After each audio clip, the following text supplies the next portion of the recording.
ज्योति बिंदु परमात्मा के मुआफिक आकार वाली है। हमारा स्वरूप भी शिव बाबा की तरह है, ज्योति बिंदु। हम शालिग्राम बच्चे हैं, तो हमें अपने ज्योति स्वरूप परमात्मा के साथ योग रखना है। उनके बच्चे हैं हम, उनसे ही योग रखकर लाइट माइट का वर्षा लेना है। तभी तो गीता में स्वयं भगवान के महावाक्य है, मन मना कर, मन ही मन मुझे याद करो, है ना। ये भगवान गीता के भगवान के महावाक्य। और मुझ ज्योति स्वरूप पिता के समान तुम बच्चे भी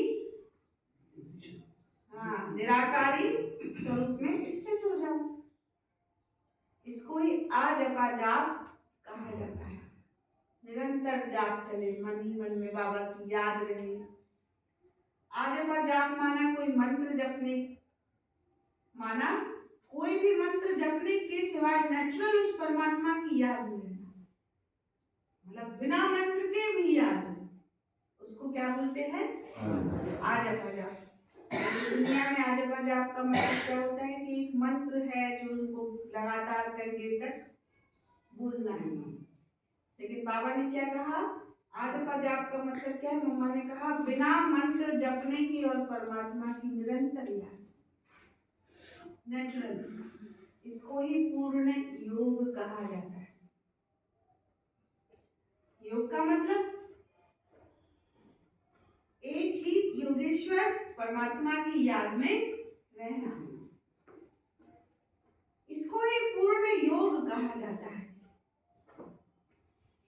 तो जो आत्माएं उस परमात्मा की याद में रहती हैं, उन्हों को योगी अथवा योगिनी कहा जाता है।